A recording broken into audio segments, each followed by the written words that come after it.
यदि वृंदावन में किसी को किसी के प्रति दोष दिखाई दे तो उसकी निंदा मत करना। क्यों? क्योंकि श्री लाडली जी ने उसे पसंद किया है। जब हमारी महारानी जी ने उसको पास दे दिया वृंदावन आने का, वृंदावन वास का, तो आप अपने पुण्य नष्ट करेंगे उसकी निंदा करके। इसलिए धाम में कभी किसी की निंदा न करो, धाम में कभी किसी की आलोचना मत करो, अवहेलना मत करो। कह रहे यदि कोई वृंदावन में दोष देख करके, वृंदावन वासियों का दोष देख करके निंदा करता है तो ये सोचना मात्र ही उसके सुखों का नाश करके अविद्या का प्रकाश कर देता है। अंधकार भाई अविद्या उसके हृदय में प्रकट हो जाती है। परंतु दुखाक्षयादि दृष्टि, चलो बाहर चलते हैं, 10 दिन घूम आते हैं तो कुछ भगत जगत से रुपया मिल जाएगा, फिर हमारे दुखों का नाश हो जाएगा। बोले महाभ्रांति। ये महान दुखमयी बात उसने सोच ली। आप सच्ची मानिए, वृंदावन ऐसा महादानी है, कल्प वृक्ष है, कुछ कमी नहीं है, अपार खजाना है सुख का, कृपा का, दया का, क्षमा का, वात्सल्य का, समस्त सद्गुणों का, रास विलास का, ये खजाना है वृंदावन। अनन्य निष्ठावान जो हो गया वृंदावन का, वो लोक और परलोक दोनों जगह धनी हो जाएगा। विश्वास कर लीजिए, ये हम अपने जीवन के अनुभव की बात कहते हैं। जो श्रीपाद कह रहे हैं कि दुख क्षय के लिए अगर कहीं और हाथ पसारा तो घाटा हो जाएगा, केवल वृंदावन के भरोसे हो जाओ। जब हमारे शरीर की 18-19 वर्ष पहले 1800 रुपया की दवा तय हुई, डॉक्टर ने पहला पर्चा बनाया 1800 रुपये। 1800 रुपये, 18 रुपये तो थे नहीं। तो सोचा अब मरना है वृंदावन में ही, बस कहीं नहीं जाना। पूर्व गुरु आश्रम के लोग आए, उन्होंने कहा हम गांव से चंदा करके हर महीने दवा हर व्यवस्था करेंगे, आप चल। नहीं, हम अपने प्राण वृंदावन में त्यागेंगे, चाहे जितना भयानक कष्ट हो। नहीं दवा की व्यवस्था होगी, ऐसे मरेंगे। और ऐसा था कोई अभी जो पूर्व में पीछे जुड़े वो लोग जानते हैं कि हमारा जीवन कैसा था। अब जो जीवन देख रहे हो ये केवल भगवद आश्रित जीवन है।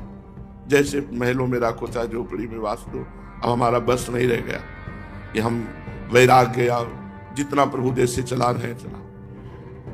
जहां 1800 रुपये महीने की दवा नहीं थी, वहां रोज डायलिसिस हो रहा है। क्या क्या व्यवस्थाएं उनकी। हमने किसी से मांगा थोड़ी है, हमने चाहा थोड़ी। हम तो ये चाहा था कि तड़प तड़प करके राधा राधा बोलते हुए मर जाए। कोई पानी देने वाला ना हो, कोई पूछने वाला ना हो, कोई जानने वाला ना हो। 3 नियम लिए थे। जिंदगी में कभी हमारे नाम जमीन नहीं होगी, हमारे नाम 1 पैसा बैंक में नहीं होगा, और हमारा कोई एक शिष्य नहीं होगा। 2 नियम तो भगवान की कृपा से है, तीसरा टूट गया कि शिष्य नहीं होगा। सदगुरुदेव भगवान की आज्ञा हुई, हमारी आज्ञा है, आप शिष्य बनाइए। लाडली कुंज में थे, आप आज्ञा कर दिए, फिर गुरु आज्ञा के आगे कुछ नहीं होता। आज भी 1 रुपया नहीं पास, 1 नाम नहीं। अगर 10 की किसी को दिलाना है तो हमें दूसरे से कहना होगा। हमारे नाम 1 चम्मच भी नहीं। पर क्या कमी रखा श्री जी ने? सब कुछ वृंदावन ने दे दिया, सब कुछ। बिस्तरे सब जग विमल कीरति, साधु संगति ना टरे, बास वृंदा विपिन पावे, श्री राधिका जो कृपा करे। अक्षरशा जो वाणी जी में लिखा है वो सब बरसा दिया उन्होंने।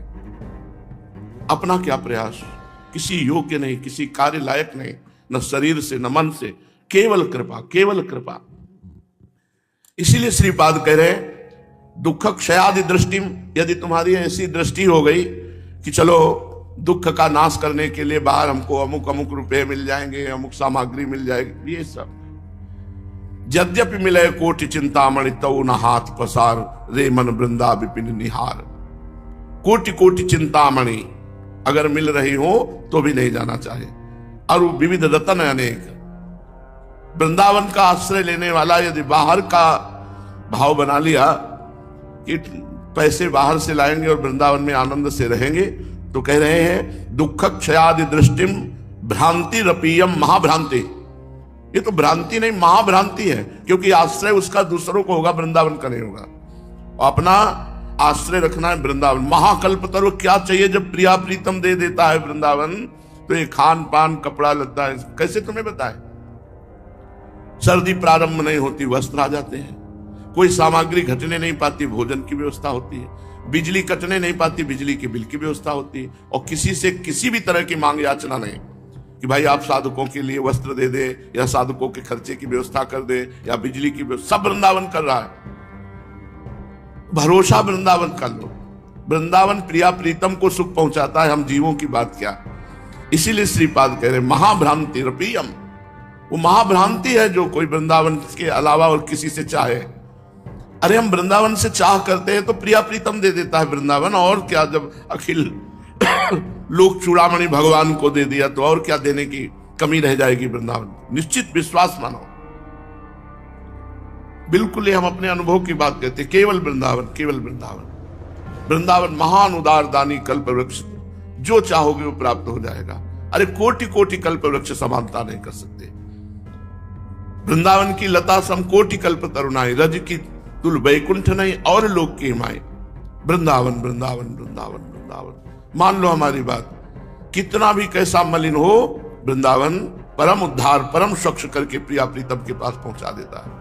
अब एक बात बड़ी सावधानी की कह रहे, अनंत अपराध और बन जाए तो सब क्षमा हो जाएगा, लेकिन किशोरी जी के प्रति अपराध न बनने पावे, नहीं लालजू क्षमा नहीं करेंगे। राधानंत अपराधात पतताम वादाम बुधावन अनुद्धारा, वृंदावनमपि मंदायत ही करुणार्ध दिक प्रसारे। यद्यप महाकरुणामयी श्री जी है, महाकरुणामय वृंदावन है।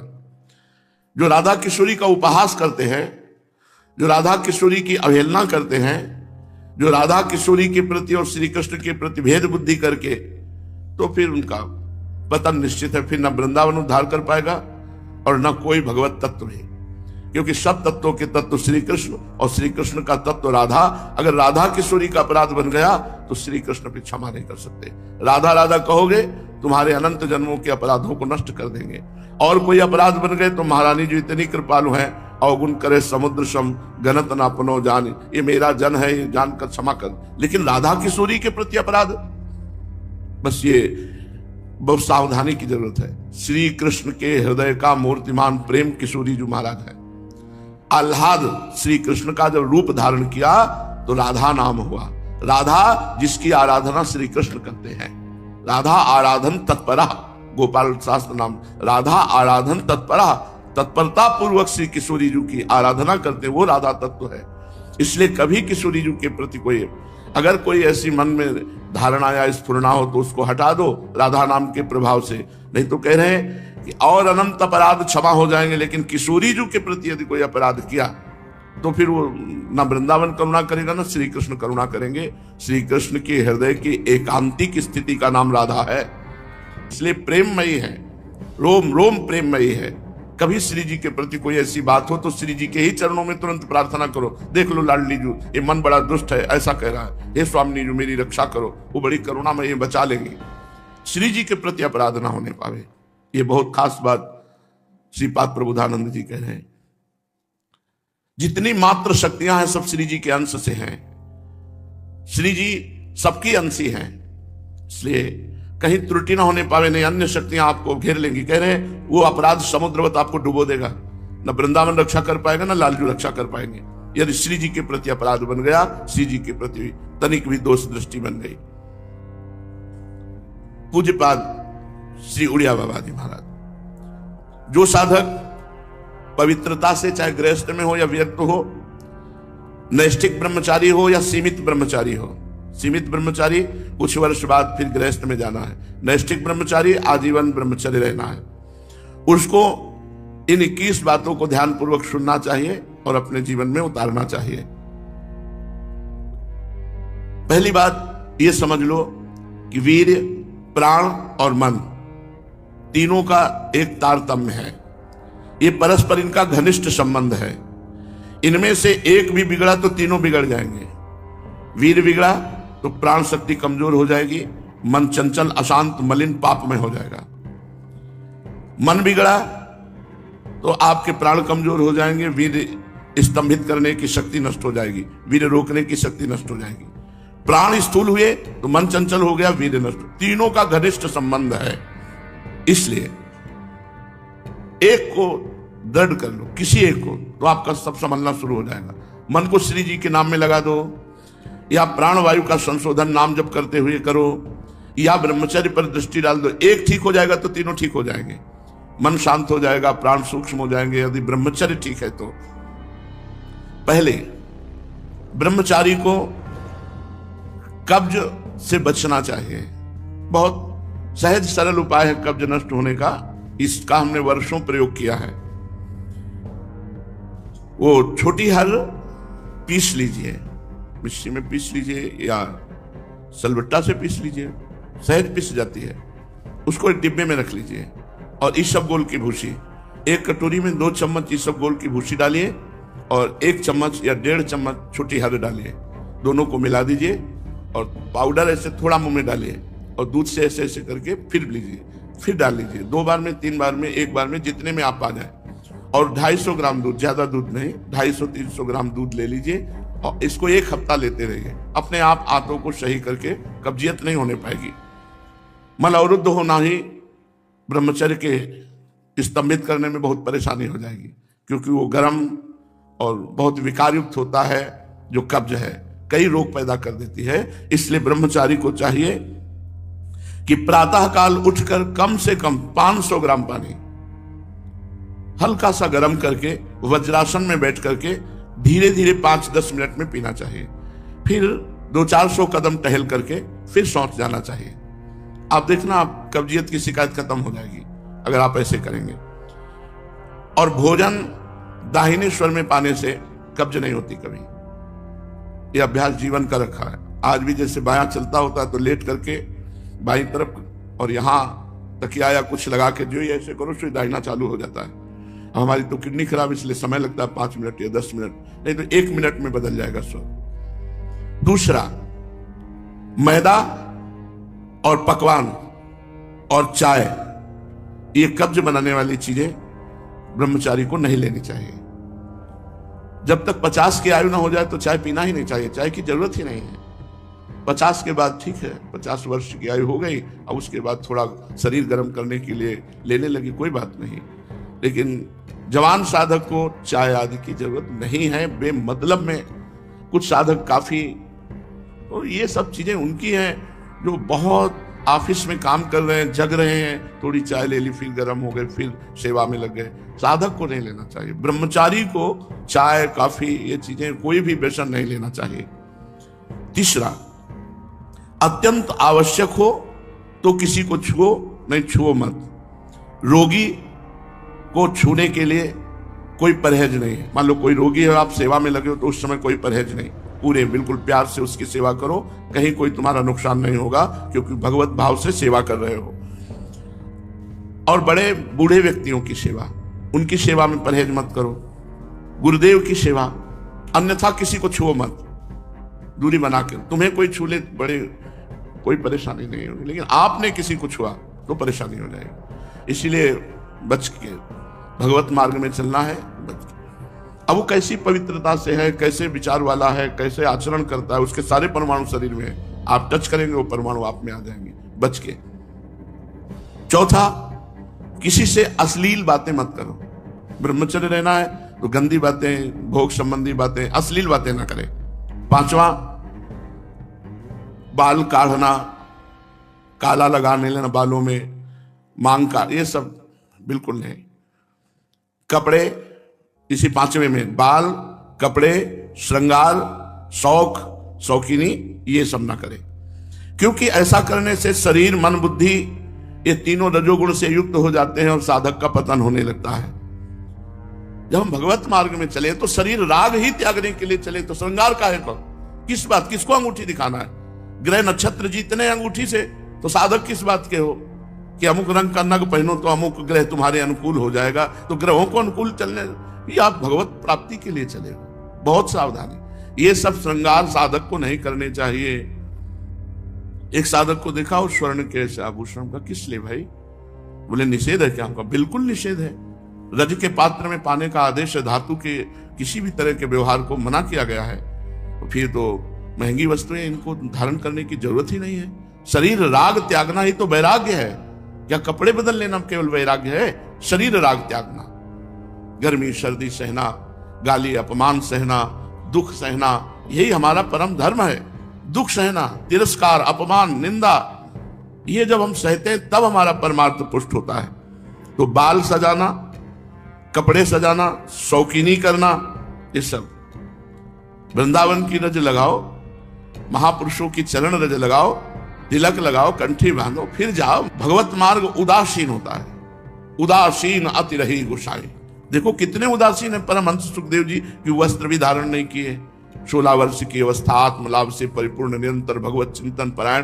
तो वस्त्र सात्विक धारण करे, सात्विक वैष्णव पद्धति से वस्त्र धारण करे, वैष्णव पद्धति से श्रृंगार करे। तिलक लगा लिया, भगवत प्रसादी चंदन लगा लिया, भगवत प्रसादी माला धारण कर ली और जाकर भगवत चर्चा की।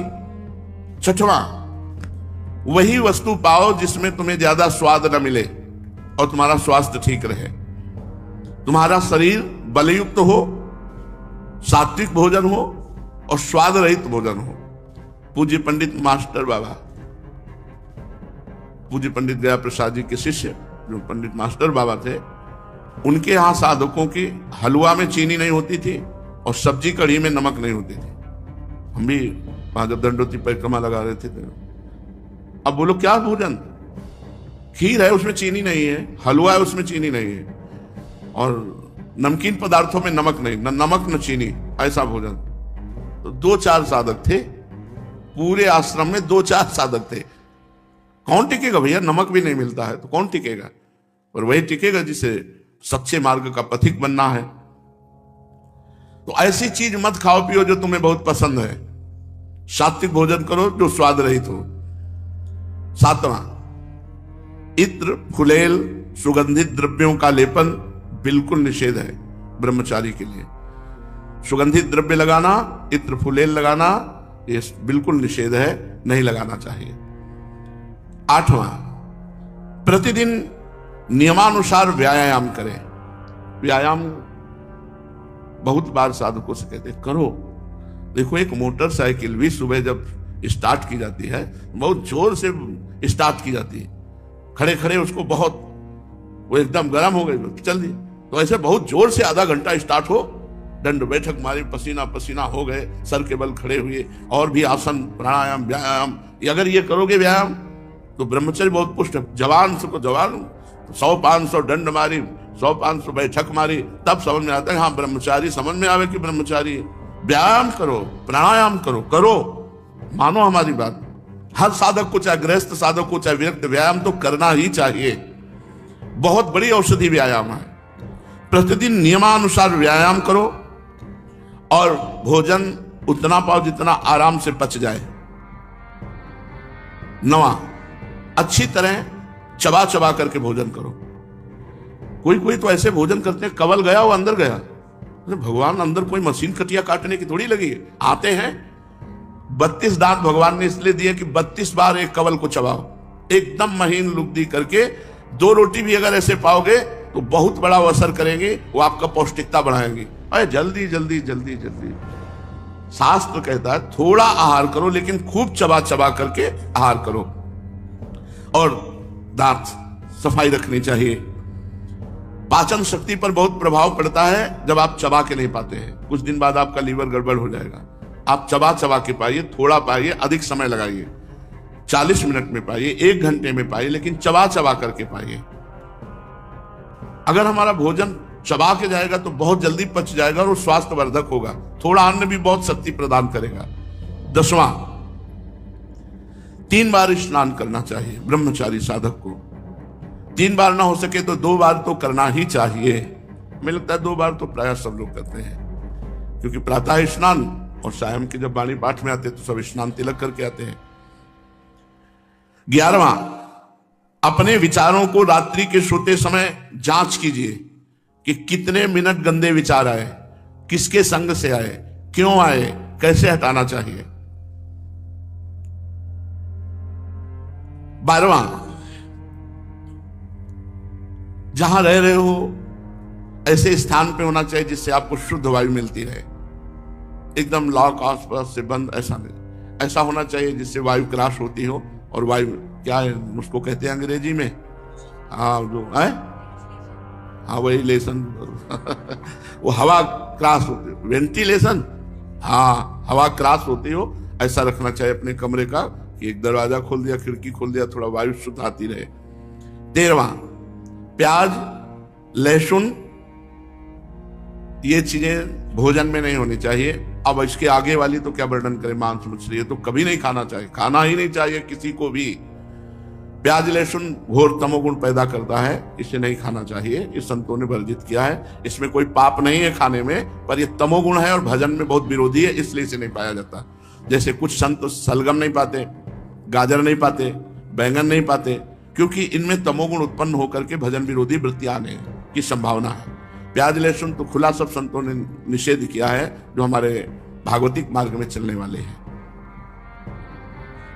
रात को रसेदार शाक या दही या छाछ नहीं खाना चाहिए रात के समय। ब्रह्मचर्य पालन करने वाले को इमली नहीं खानी चाहिए, किसी भी तरह की खटाई नहीं खानी चाहिए, अधिक तेल का प्रयोग नहीं होना चाहिए, लाल मिर्च नहीं होनी चाहिए, कोई भी गरम मसाला नहीं होना चाहिए। अरे बहुत बड़ा व्रत है ब्रह्मचर्य, ये अत्यंत आवश्यक है कि रात्रि में यदि आप दूध लें तो ना ठंडा होना चाहिए ना गर्म होना चाहिए, बस ऐसे कोश आया होगा हल्का सा गर्म कर, और उसे पी के 30 मिनट टहलना चाहिए, तब शयन करना चाहिए। दूध पी के 30 मिनट टहलना चाहिए। 14वां, दोपहर के समय भोजन के बाद चाहे 15 मिनट ही विश्राम करना चाहिए। वैसे वर्णन है 16 दाई करवट, 32 श्वास सीधे और 64 बाई करवट, इतने में 15 मिनट हो जाएंगे, या कम में भी हो सकता है। कम से कम भोजन के बाद 15 मिनट तो विश्राम करना ही चाहिए मध्याह्न में। यदि रात्रि में आप जगते हैं तो मध्याह्न में सो सकते हैं। सायंकाल के भोजन में बहुत सात्विकता होनी चाहिए, कोई भी गरिष्ठ पदार्थ नहीं होना चाहिए। सायंकाल तो बस मूंग की दाल और रोटी, 2 रोटी ले ली, मूंग की दाल ले ली, बस। अब शयन के समय 250 ग्राम आधा लीटर दूध हो गया, बहुत हो गया। अब देखो इतना सब खान पान है और ना तो शरीर में मांस है और ना चेहरे पे तेज है, तो खान पान का मतलब क्या, बहुत ज्यादा बोझा डाला जा रहा है। थोड़ा खाओ भी तेज जागृत होगा। 15वां, दिन में नहीं सोना चाहिए। अब ये अभ्यास किया है तो रात्रि में जगने पर भी दिन में नींद नहीं आती ही नहीं है। जैसे लेटे भी ला तो एक ऐसी सरसराहट सी शरीर में होती कि उठ के बैठ जाओ, बैठ गए, कभी टहल रहे, पूरी दोपहर ऐसे कटती है। रात्रि में 8, 9, 11, 12 जगने के टाइम, ये 11 और 12 के बीच में, 8, 9 के बीच में शयन करना। मध्याह्न में 1 मिनट भी नींद नहीं। अभ्यास योग युक्तेन चेतसा नान्य कामना, अभ्यास किया जाए तो हम हर विषय पर विजय प्राप्त कर सकते हैं। तो रात्रि में जो बहुत जगते हैं, मान लो सेवाएं हैं, पूरा का पूरा श्री जी का श्रृंगार करते हैं बच्चे, जो साधक संतजन, उनके लिए है कि आप 3 घंटे सो सकते हैं।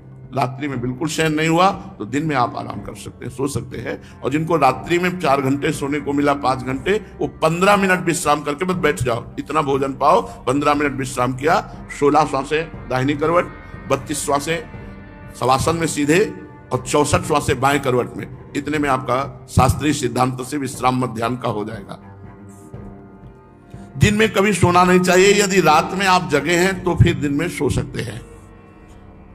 16वां, भोजन के पहले लघु शंका कीजिए, अच्छे से हाथ धोइए, पैर धोइए, हाथ धोइए, कुल्ला कीजिए, तब भोजन पाने जाइए। भोजन के तुरंत बाद लघु शंका कीजिए, इससे आपके शरीर में कभी गर्मी नहीं चढ़ेगी, पित्त नहीं बढ़ेगा, कब्ज नहीं बनेगी। और शयन करने के पहले लघु शंका करके फिर आप जाइए, जनेंद्री को शीतल जल से प्रक्षालित कीजिए।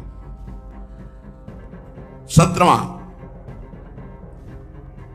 64 श्वासें बाएं करवट के बाद अगर आपको रात्रि में सोना है तो फिर दाईं करवट में तुरंत हो जाइए। बायां स्वर शीतल नाड़ी चलेगी, चंद्र नाड़ी, इससे आपको स्वप्न दोष नहीं होगा। आप देख लीजिए ऐसा करके। 16 श्वासें दाईं करवट, 32 शवासन, 64 बाईं, और अब सोना है आपको तो तुरंत फिर दाईं करवट हो जाइए और दाईं करवट सोने का अभ्यास कीजिए। जो 18वां, रात्रि में पहली नींद के बाद जहां नींद खुल जाए दोबारा मत सोइए, बैठ जाइए आसन पर और जप कीजिए, भजन का अभ्यास कीजिए। ये जीवन भर रही है वाणी हमारे साथ। तो यही अभ्यास पूज्य पादुड़िया बाबा की आज्ञा से, यही अभ्यास आज भी यही अभ्यास भगवत कृपा से है। तो इसीलिए 11 से 12 का जितने में नींद खुली, बस जहाँ घड़ी पे दृष्टि पड़ी 11 के ऊपर, तो बस फिर बैठ गए। बराबर तो बैठ नहीं सकते, घंटा 2 घंटा, तो फिर थोड़ा 4 कदम टहले, फिर बैठ गए। ये लड़ाई है, लड़ाई है। नींद से लड़ना, भोजन से लड़ना, काम क्रोध से लड़ना, भगवान के लिए हम इन सब सुखों का त्याग करते हैं जो लौकिक सुख है। रात्रि में निद्रा भंग हो जाने पर साधक को पुनः नहीं सोना चाहिए, नहीं तो स्वप्न दोष होने की संभावना है। यदि उठने के समय से 1 घंटा पहले नींद खुल जाए तो फिर मत सो, अभ्यास करो ऐसा। साधक को चाहिए समाचार न सुने, टीवी न देखे, कोई सीरियल न देखे, अश्लील पुस्तकें न पढ़े, ये नहीं करना चाहिए, साधक को नहीं करना चाहिए। हमें सब कुछ भूलकर अपने प्रभु की याद में डूबना, चाहे गृहस्थ हो चाहे विरक्त हो। 20 किसी भी तरह का मनोरंजन न करें। कई प्रकार के सांसारिक खेल हैं, उन मनोरंजन न करें। मनोरंजन करने से सांसारिकता बढ़ती है, भजन की गंभीरता नष्ट हो जाती है। यदि आपको समय ऐसा है कि हमारे पास समय है 1 घंटा हम समय, तो आप कोई फुलवाड़ी लगा लीजिए, अगर जगह है उसको सींचिए। आप श्री जी के लिए जो वाटिका है उसकी सेवा कीजिए, सोनी लगा दीजिए, पोछा लगा दीजिए, दीवालों को साफ, मतलब किसी क्रिया में लग जाइए, मनोरंजन मत कीजिए। 21वां, किसी की निंदा मत कीजिए, किसी की समीक्षा मत कीजिए ब्रह्मचारी है कि नहीं, और किसी भी सांसारिक उत्सव में सम्मिलित नहीं होना चाहिए। श्राद्ध है, पितृ तर्पण है, ब्याह है, पार्टी है, किसी भी तरह के इसमें नहीं सम्मिलित नहीं होना चाहिए। हमें सम्मिलित होना है भगवत भक्तों की, जहां लीला कथा हो रही भगवान की, उस सभा में। हमें सांसारिक संबंधों की सभाओं में नहीं। लो बाबा निमंत्रण है, आप आ जाइए ब्याह में।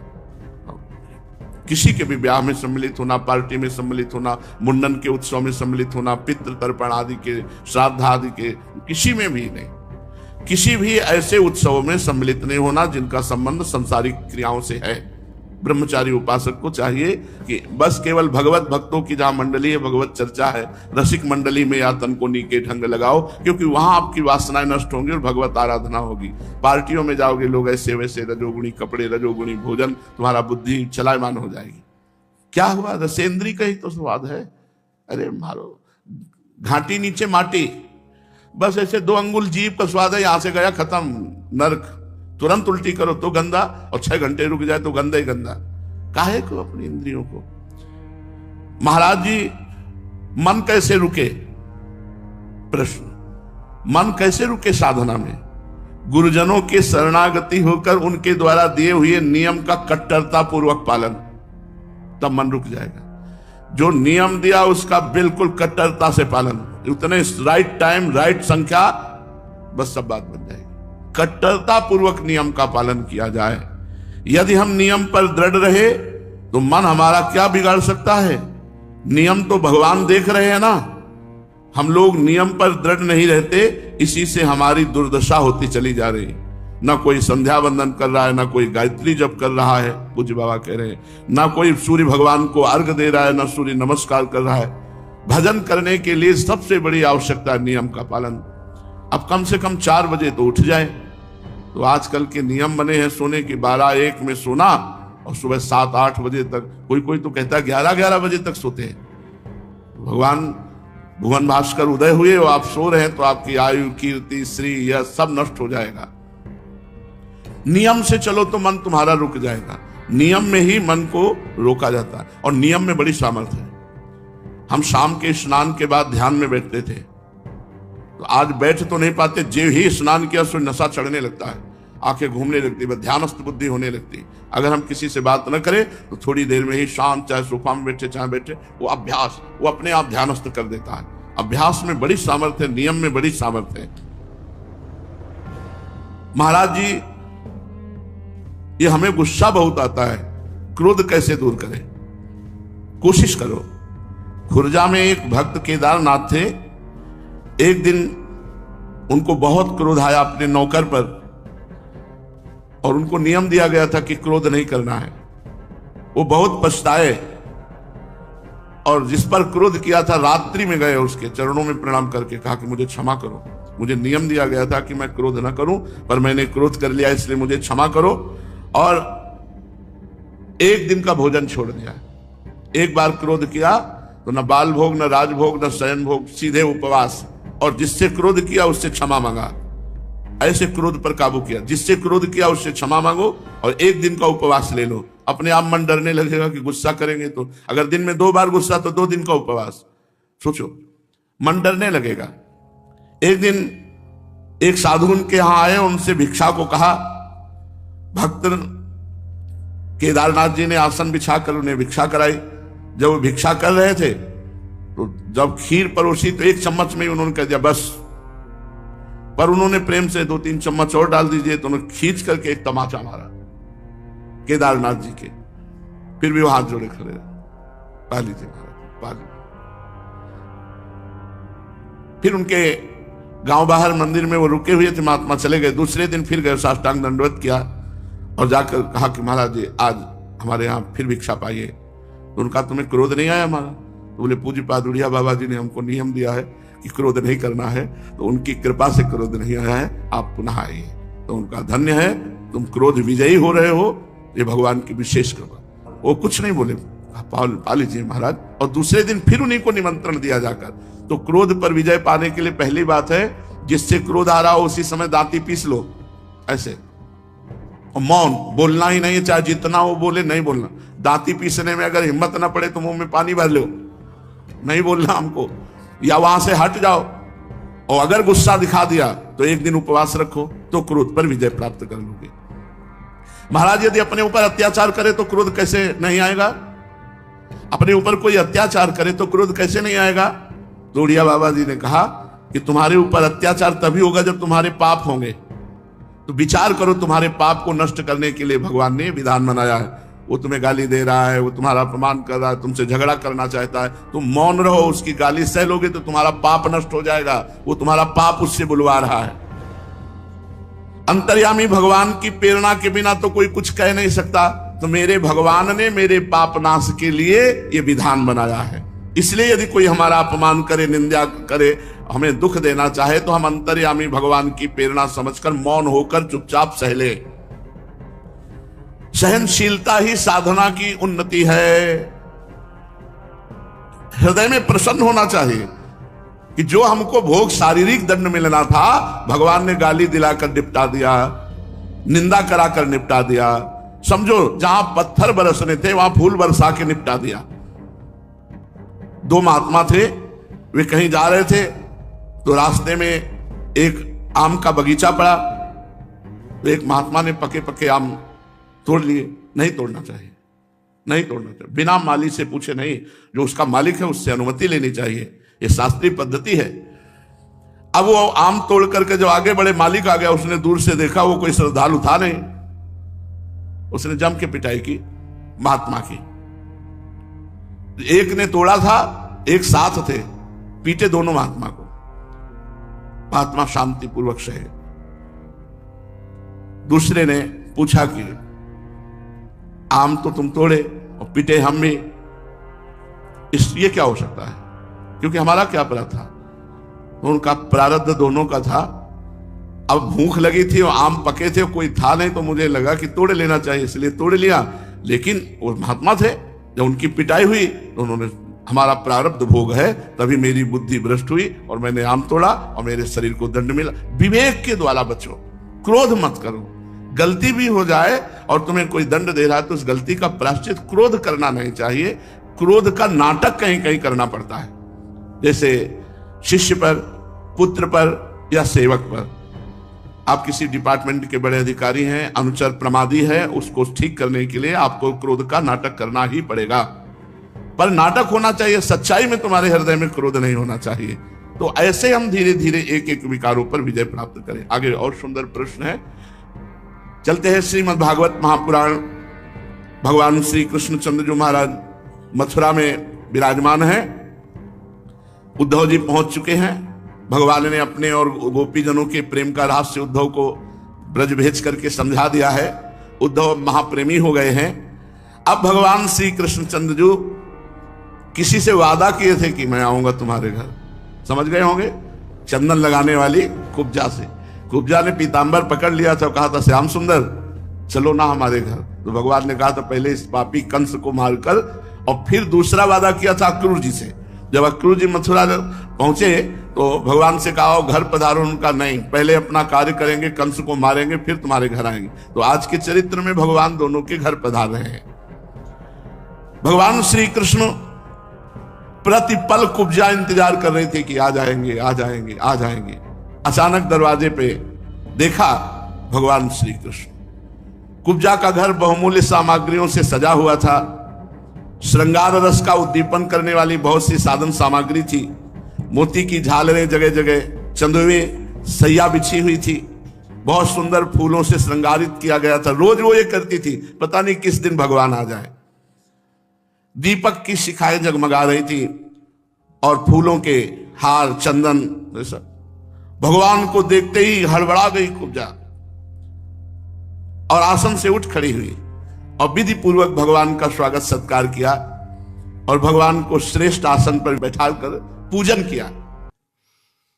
पूरी पूरी रात चली गई नाम कीर्तन में, पूरी पूरी रात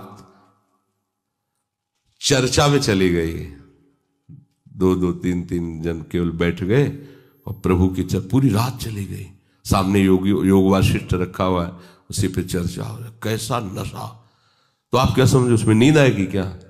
जो इंद्रियों को खुराक मिलनी चाहिए वो मिल जाती है। बड़े बड़े महापुरुषों को देखो, राय रामानंदाचार्य जी, राय राम, उनका आता है महाप्रभु चैतन्य देव। पूरी पूरी रात चर्चा हो रही, पूरी पूरी रात कीर्तन हो रहा है। क्या होता कि सुबह सब ऐसे लुढ़के हैं नींद में? नहीं, यहां उनकी बात हो रही है जिनकी अभी रुचि भजन में नहीं हुई है। उनको समय से सो जाना चाहिए, समय बर्बाद नहीं करना है। जो नींद का समय दिया है उसमें नींद आए या ना आए, हमें सोने के लिए नहीं लेटना है। जब लेटे देखा हाँ इस समय से इतना समय लेटने में देना है, नाम शुरू किया, तन्मय हो गए। जब नींद आई, जब आंख खुली बस फिर मंत्र में तन्मय, फिर लग गए। ये भजन है, इसको ऐसे प्रमाद में मत डालिए। यहाँ दिनचर्या हो गई, अब पड़े हैं, करवट बदल रहे हैं, समय निकलता चला जा रहा है, आज सत्संग में क्यों नहीं आए, सो गए थे, ऐसा नहीं होना चाहिए। जो बिल्कुल नींद नहीं लेता